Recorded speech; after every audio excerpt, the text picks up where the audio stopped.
गुरुर्ब्रह्मा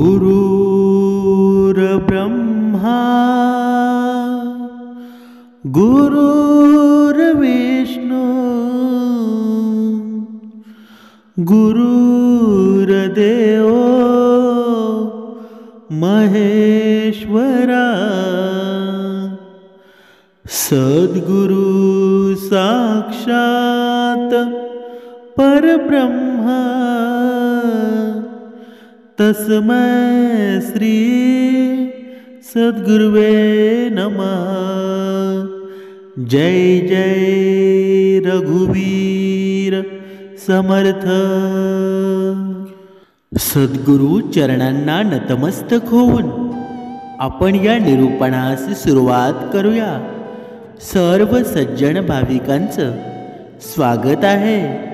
समर्थ सांगत आहे की मनुष्याने जर हे जीवन जगत असताना शत्रुत्व निर्माणच केलं नाही तर किती जीवनामध्ये सुख निर्माण होईल, किती जीवनामध्ये आनंद निर्माण होईल। पण हा मनुष्य असं वागतो का? तर मनुष्याच्या जीवनामध्ये शत्रुत्व मात्र निर्माण झाल्याशिवाय राहत नाही। आणि ज्यांच्या जीवनामध्ये शत्रुत्व कधी झालंच नाही, लोकांकडून दुःखाचा सामना करावा लागला तरीही सुद्धा भक्तीची आस त्यांनी सोडली नाही, परमार्थाची गोडी त्यांनी सोडली नाही। ते म्हणजे संत। या संतांनी बघा या भारतासारख्या भूमीमध्ये एवढं परिवर्तन निर्माण केलं। हे परिवर्तन निर्माण करून परमार्थाची गोडी या मनुष्याला लावली। संतांच्या पदस्पर्शानं पावन झालेली ही महाराष्ट्राची भूमी।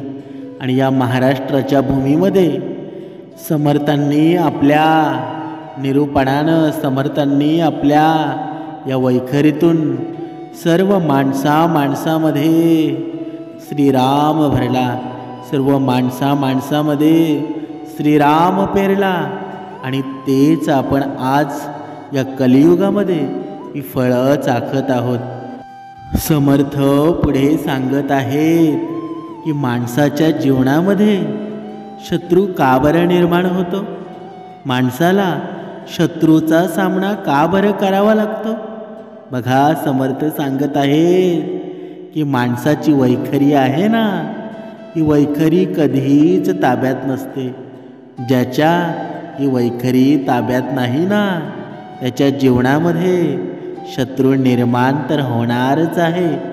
कारण ज्याच्या ताब्यामध्ये ही वैखरी आहे, ज्याच्या ताब्यामध्ये शब्द आहेत। कारण बघा एक वेळ काठीने मार दिलेला घाव असतो, तो भरवून जातो।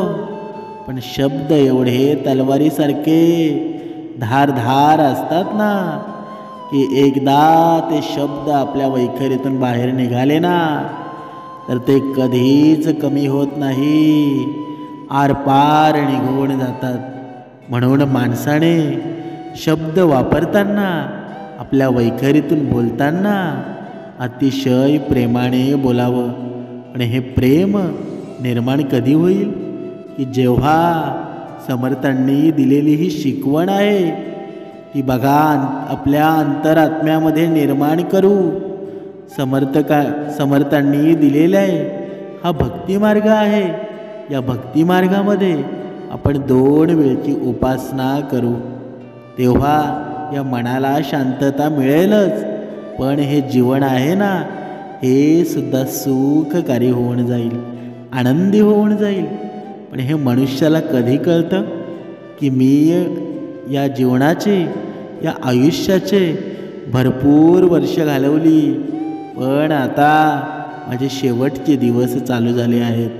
आणि मग त्यावेळी माणसाला कळतं की मी तारुण्यामध्ये असताना जर मी भक्तिमार्ग केला असता, परमेश्वराचं नाव घेतलं असतं, तर मला ही परिस्थिती आता काही आली नसती।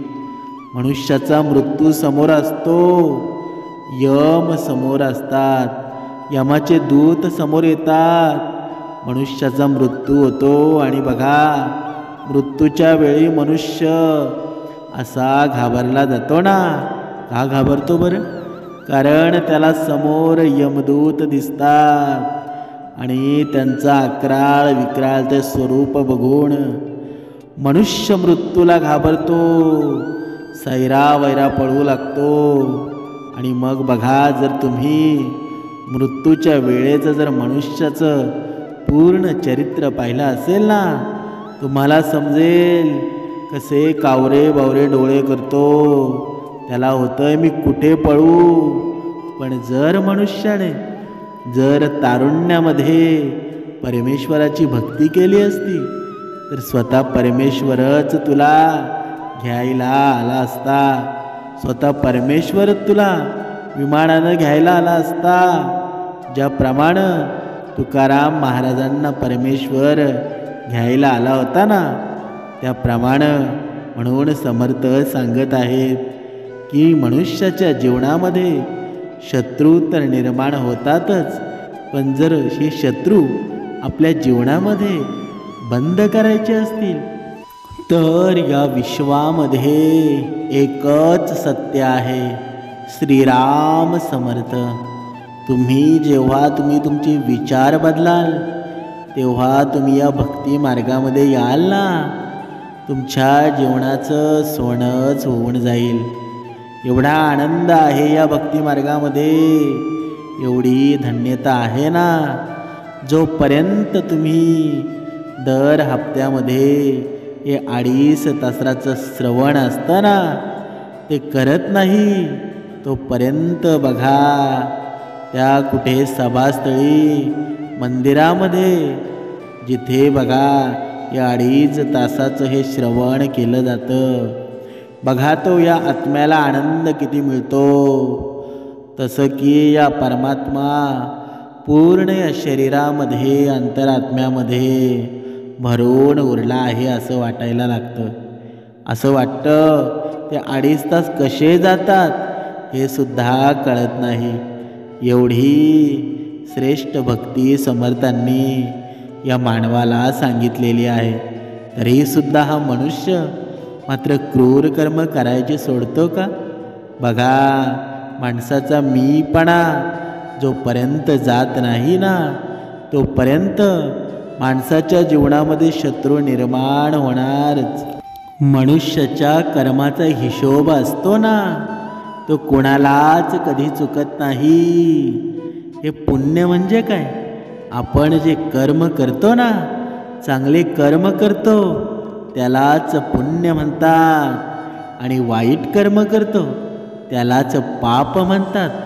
याच्या व्यतिरिक्त बाकी काहीही नाही. समर्थ सांगत आहे की एक ब्राह्मण दुपारी भिक्षा मागण्याकरता एका दारात जातो. बघा ओम भवती भिक्षामदेही बघा असा आवाज देतात आणि घरातून एक म्हातारी बाहेर येते आणि ती म्हणते, महाराज मी एकटीच आहे घरामध्ये. घरात आमटी भात तयार झाली आहे. 4 घरात फिरून भिक्षा मागण्यापेक्षा आज इथेच जेवण करा, पोटभर जेवण करा आणि मग तुम्ही प्रस्थान करा. बघा ब्राह्मण हो म्हणतो आणि ब्राह्मणाचे जेवण होताच ब्राह्मणाने ताक मागितलं. नेमकं म्हातारीच्या घरामध्ये त्या दिवशी ताकच शिल्लक नव्हतं. त्यामुळं म्हातारी म्हणाली, थांबा महाराज, मी आत्ता शेजारणीकडून ताक घेऊन येते. तिने शेजारणीकडून ताक मागितले. शेजारणीने सुद्धा भांडे भरून ताक दिले आणि ते ताक त्या ब्राह्मणाने बघा पूर्ण जेव्हा तोंडाला लावलं तर शेवटपर्यंत लावलं आणि ते पिऊन घेतलं. आणि त्याच वेळी तो ब्राह्मण तिथेच मरून पावला. बघा त्याच वेळी जेव्हा त्याने ताक पिलं, ते ताक त्याच्या पोटामध्ये गेल्यानंतर लगेच ब्राह्मण तिथल्या तिथे मेला. पुढे चित्रगुप्त आणि यमाला प्रश्न पडला की याच्या कर्माचा भागीदार तरी कोण? कारण ब्राह्मणाने आत्महत्या तर केली नव्हती. आजीने आतिथ्य धर्म पाळला होता. शेजारणीने शेजार धर्म पाळला होता. कोणी दारात मागायला आले तर नाही म्हणू नये म्हणून तिने ताक दिले होते आणि ताक पिऊन ब्राह्मण मेला होता. कारण त्या ताकात विष होते आणि हे विष एका नागाच्या तोंडातून ताकात पडले होते. बघा, यमाने नागाला जाब विचारले. नाग म्हणाला, त्यात माझा काय दोष? घार मला पकडून आकाश मार्गे चालली होती. माझे तोंड खाली झाले होते, त्यामुळे माझ्या तोंडातील गरळ त्या ताकामध्ये पडली म्हणून ब्राह्मण मेला. यमाने घारीला जाब विचारला. घार म्हणाली, यात माझा काय दोष? सापाला पकडून खाणे हा माझा धर्म आहे. प्रत्येकाने आपला धर्म पाळला पाहिजे. मग आता या कर्माचा भागीदार तरी कोण? ते पाप कोणाच्या माती मारायचे? चित्रगुप्त आणि यमाला म्हणाला, चल माझ्याबरोबर, या कर्माचे भागीदार कोण ते तुम्हाला मी दाखवतो. बघा, दोघेही गुप्त रूपाने ब्राह्मण मरून पडला होता तिथे आले. हा म्हणता संपूर्ण गावात बातमी पसरली की म्हातारीच्या घरी ब्राह्मण जेवताना मेला. हळूहळू आळीतल्या बायका तिथे जमू लागल्या. एक बाई म्हणाल्या, काय हो आजी, ब्राह्मण कसा मेला?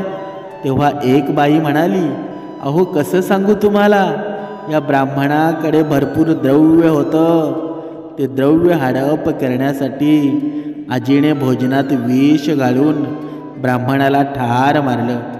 चित्रगुप्त यमाला म्हणाला, पहिल्या क्रमांकावर या बाईचं नाव लिहा आणि तिथे जे जे कोणी या घटनेबद्दल चुकीचे बोलत होते त्यांना या कर्माचे भागीदार बनवले व जे जे बदनामी करतात त्यांच्या माती हे पाप मारले गेले.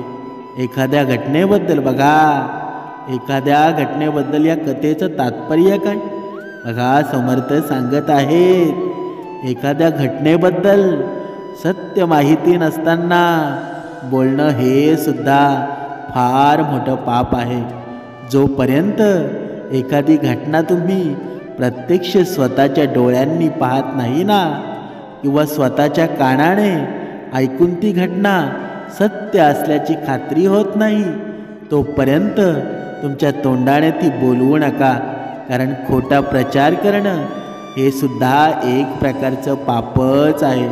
आणि या पापामधून दुश्मन निर्माण होतात, दुश्मनी निर्माण होते. आणि जेव्हा माणसाच्या जीवनामध्ये दुश्मनी निर्माण होते ना, तेव्हा माणसाच्या जीवनामध्ये कधीच सुख येत नाही. कधीच बघा, विकार चालू होतात, वाईट संगती चालू होते. म्हणून माणसाच्या जीवनामध्ये शत्रू नसावा. समर्थ पुढे सांगत आहे की हा मनुष्य आहे ना, हा बघा आपल्या शत्रूला कमी समजतो, दरवेळेला कमी समजत असतो आणि म्हणून त्याची प्रत्येक वेळी हार होते, दुःखी होतो. पण शत्रू कधीही कमी नसतो.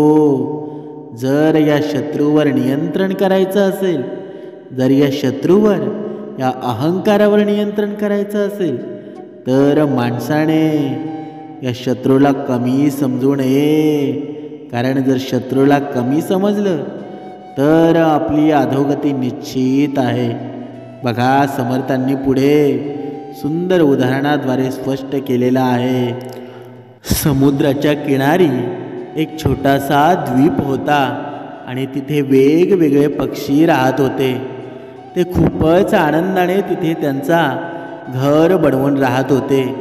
त्याच समुद्राच्या किनाऱ्यावर एक टिटवीचा जोडा सुद्धा राहत होता. टिटवी म्हणजे पक्षी.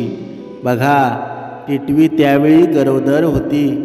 तिने तिच्या पतीला टिटव्याला सांगितलं, अहो मला माझे अंडे ठेवायचे आहेत आणि सुरक्षेच्या हेतूने हे स्थान आपल्यासाठी आणि आपल्या होणाऱ्या पिल्लांसाठी योग्य नाही. इथून कुठल्या तरी दुसऱ्या सुरक्षित स्थानावर आपण जाऊया, जिथे कुठल्याही प्रकारची भीती नसेल. तिथे मी निर्भयपणे निसंकोच अंडे देऊ शकेल. टिटवा उद्धट स्वभावाचा होता. बायकोचं म्हणणं ऐकायला तो कमीपणा समजायचा. तो टिटवीला ओरडत म्हणाला, इतकं सुंदर स्थान सोडून आपण दुसरीकडे कशासाठी जायचं? आणि आपण गेल्यानंतर जर दुसरा कोणी आपल्या घरावर ताबा मिळवला, मग आपण त्याला बाहेर कसे काढणार? शेवटी हे आपले घर आहे आणि स्वतःचे घर स्वर्गापेक्षा सुद्धा सुंदर असतं.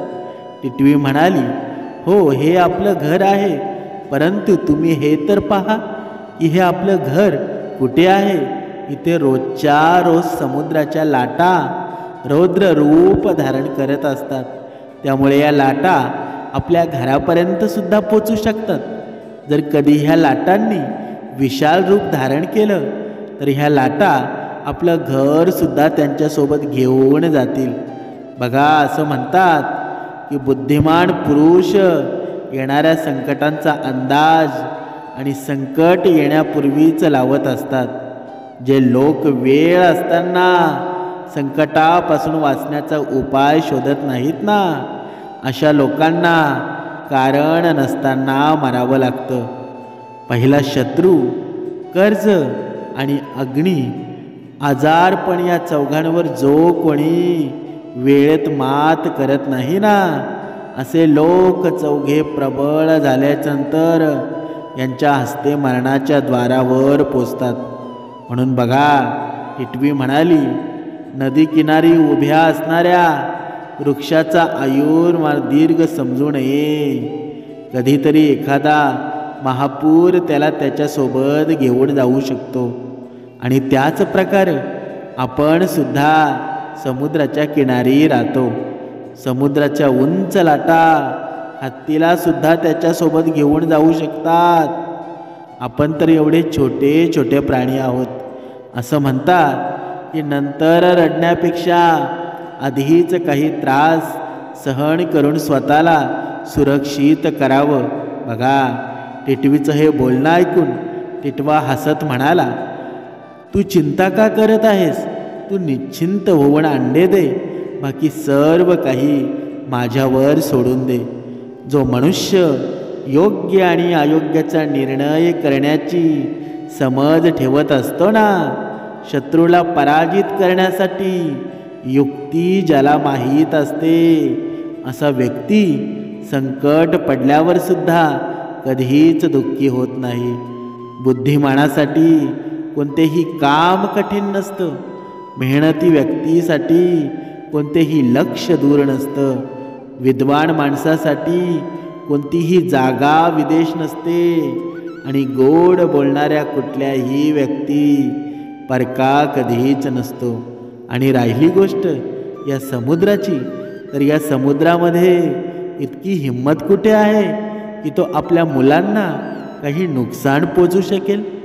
जर त्याने असा हट्टपणा केला, दुष्टपणा केला, तर मी त्याचं पूर्ण पाणी सुकवून त्याचे अस्तित्व संपवून टाकील. तू बेफिकीर राहून इथे अंडे दे. बघा, टिटवी म्हणू लागली, हे स्वामी, हे काहीतरी जास्तच बोलण्यासारखं वाटतं. हे 4 काम डोळे बंद करून करणं किंवा गर्वाने करणं मूर्खपणाचं लक्षण आहे. नंबर 1, अनुचित काम करणं. नंबर 2, तुमच्या सख्यांचा, प्रियजनांचा विरोध बनणं. नंबर 3, शक्तिशाली सोबत स्पर्धा करणं आणि त्यांच्यासोबत भांडण करणं. आणि नंबर 4, प्रत्येक प्रकारच्या स्त्रीवर विश्वास ठेवणं. बघा, ही 4 कामं तुम्हाला मृत्यूच्या द्वारात पोचवतात. आणि म्हणूनच विचार करूनच कोणतेही कार्य करण्यास सांगितले गेले आहे. बघा, त्या घमंडी टिटव्याने पत्नीचं काहीच ऐकलं नाही आणि उलट टिटवी समोर त्या समुद्रालाच उलट सुलट काहीही बोलू लागला. बघा, इथे समर्थ सांगत आहेत की बघा, आळशी लोकांची ओळख असते की ते काम करून काहीच दाखवत नाहीत, तर त्यांच्या मोठमोठ्या बोलण्यातून ते त्यांचं मोठेपणा दाखवत असतात. बघा, त्या टिटव्यानं त्याच्या पत्नीसमोर त्याच्या वीरतेचे खूप गुणगान केले, परंतु टिटवी तिच्या म्हणण्यावर कायम राहिली की आपल्याला हे स्थान बदलायला हवं. परंतु बिचारी काय करणार होती? अखेर तिचं टिटव्यासमोर काहीच चालत नाही आणि शेवटी नाईलाजाने तिने तिथेच अंडी दिली. दुसरीकडे समुद्र त्या घमंडी टिटव्याचं बोलणं लक्षपूर्वक ऐकत होता. समुद्राने विचार केला की या छोट्याशा टिटव्याला किती घमंड आहे. आकाश पडण्याच्या भीतीने तर हा पाय वरती करून बसतो, परंतु टिटवीसमोर तर मोठ्या वीरतेचे गुणगान करत आहे. तसं मी याची अंडी वाहून नेली नसती, परंतु आता मला याच्या ताकदीची परीक्षा तर घ्यावीच लागणार आहे.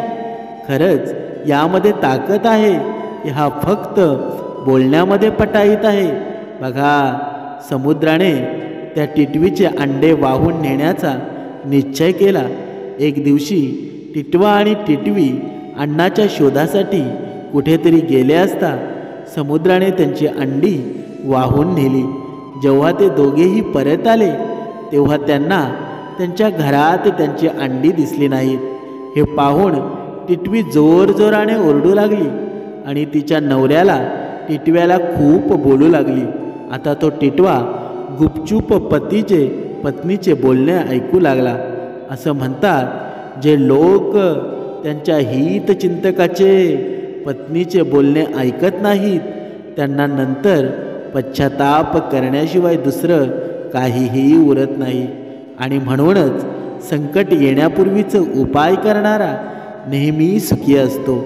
भाग्यावर विश्वास ठेवणारा किंवा त्यांच्या अभिमानात असलेला नेहमी नाश होत असतो. जो मनुष्य दुःख येण्यापूर्वी दुसऱ्या जागेवर जाऊ शकतो असा व्यक्ती त्याचा पराजय आणि त्याच्या कुलाचा विनाश कधीच पाहत नाही.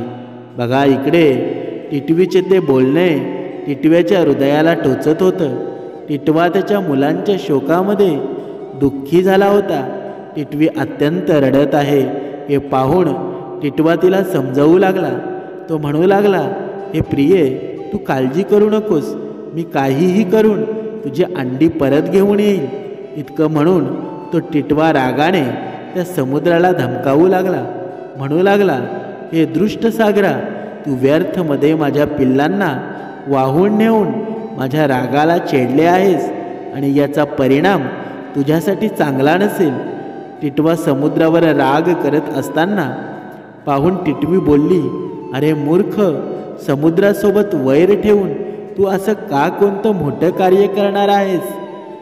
विद्वान लोक नेहमीच म्हणतात, बघा, ताकदवानासोबत कमजोर माणसाचा राग त्यालाच नुकसान पोचू शकतो आणि स्वतःची आणि शत्रूची ताकद माहीत असल्याशिवाय जो मूर्ख व्यक्ती शत्रू समोर जातो ना त्याचा नेहमी विनाशच होतो.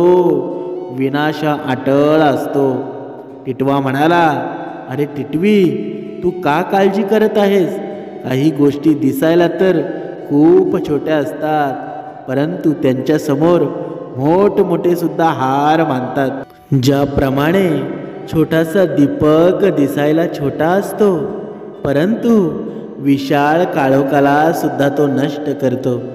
ज्या प्रकारे वीज आकाराने छोटी असते, परंतु जेव्हा ती पडते ना तेव्हा मोठमोठ्या पर्वतांचा नाश करते. बलवान तर तोच असतो ज्याच्यामध्ये तीव्रता असते. आता तू माझी ताकद बघ, मी माझ्या छोट्याशा चोचीनं कशा प्रकारे या समुद्राला सुकवून टाकतो. टिटवी टिटव्याला पुन्हा समजावू लागली. ती म्हणाली की मूर्खपणाची सुद्धा हद्द असते. ज्या समुद्रामध्ये रोजच्या रोज हजारो नद्या पाणी घेऊन येत असतात, अशा अनेक नद्यांनी भरल्या जाणाऱ्या समुद्राला तुझी चोच कशी सुकू शकते? अशा गोष्टी बोलल्यानं काय फायदा ज्या आपण पूर्ण करू शकत नाहीत. जर तुला समुद्रासोबत वैर करायचं आहे, मग दुसऱ्या पक्ष्यांना आणि तुझ्या मित्रांना सोबत घेऊन वैर कर. कारण असं म्हणतात की शक्तिहीन वस्तूंचा समूह अजय बनू शकतो. छोट्या छोट्या धाग्यांनी बनलेल्या रस्सीने मोठ्या हत्तीला सुद्धा बांधलं जाऊ शकतं.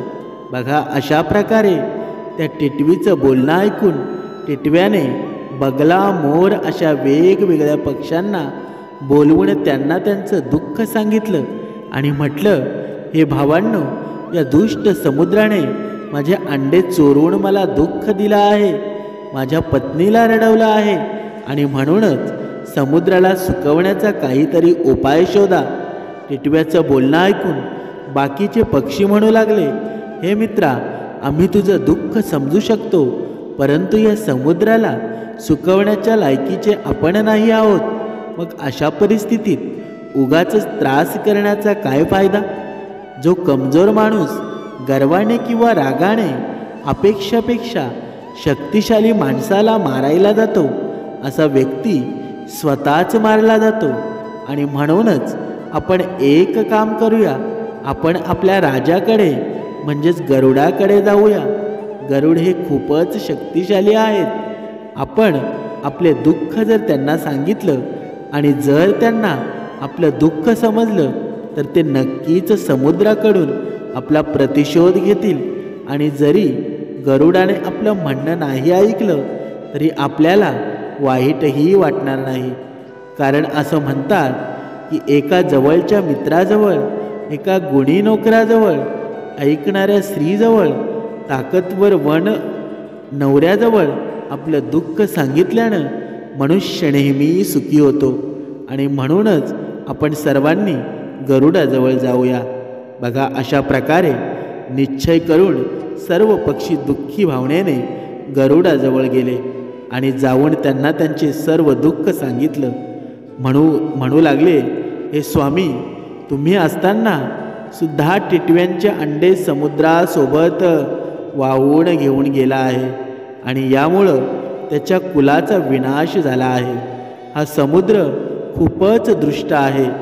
तो असं दुसऱ्यासोबत वागू नये म्हणूनच आम्ही तुमच्याकडे आलो आहोत. या संसारामध्ये एका व्यक्तीचं निंदनीय कार्य बघून दुसरा व्यक्तीही तेच कार्य करण्यासाठी प्रवृत्त होतो.